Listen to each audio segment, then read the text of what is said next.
Thank you so much for attending my presentation about the funniest baits in competitive Pokemon, and first let's talk about Sap Zipper. This ability makes you completely immune to grass moves, giving you an attack boost when hit by them. While pretty mediocre, it gains some use on a Azumarill who's weak to grass. Huge powers water runs 99% of the time, doubling attack, but the water type can capitalize on confused opponents. A great example of this is how it owns Kartana. Normally they consist to use Leaf Blade, knocking you out in one hit, but Sap Zipper turns the matchup around. With Whirlpool and Parasong, it can trap and remove the threat. This can also happen to Ferrothorn, Tangrowth, and any other grass type that normally handles Azu. It's really niche and requires great play to take advantage of, but can be absurd under the right circumstances. Iron Valiant is one of, if not the hardest Pokemon to consistently deal with. The Fairy Fighting type has a litany of moves, coverage, setup, and support, and it's nearly impossible to check all of it at once. As if that wasn't enough, Iron Valiant can also take advantage to boost your energy to buff its speed to insane heights. So what exactly does it do?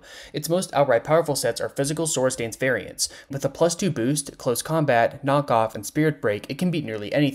Iron Valiant also loves to take advantage of Encore, getting more turns to set up. Special sets are also possible. Calm Mind and Moonblast, alongside a combination of Psyshock, Shadow Ball, and Thunderbolt, consistently hit for neutral damage. In fact, why not use both? Iron Valiant can just forego setup and throw its moves off immediately. This notably leaves you less vulnerable and more immediately threatening to everything.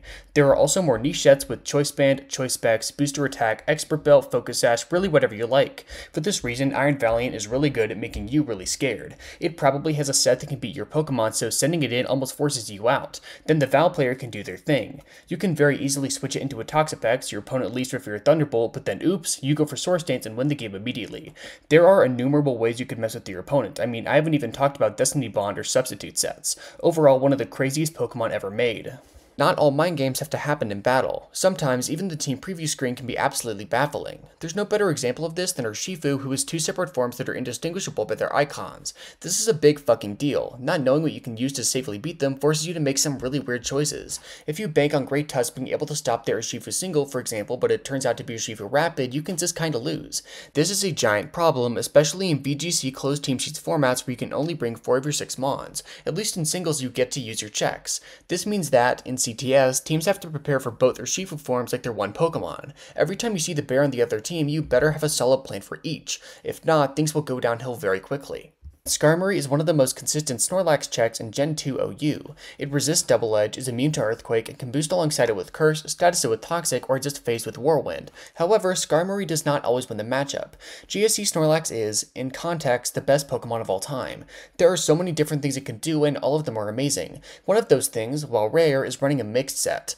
Lax has access to Flamethrower, Fire Blast, and Thunder, all of which hit the Metal Bird super effectively. Yeah, its special attack isn't that great, but is enough. All of these 3 chunks Skarm for a lot of damage. Each pick up 3 KOs, and both Fire Blast and Thunder are very likely to knock it out in 2 hits.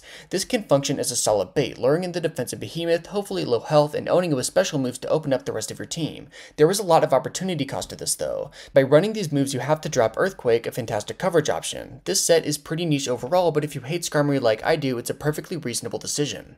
To clarify, Snorlax doesn't only run these moves for Skarmory, they also deal with other Pokemon that like to switch in, like Cloyster and Steelix and Fortress, that are all really good counters to normal Snorlax sets, but get absolutely owned, or at least take a lot of damage from these moves.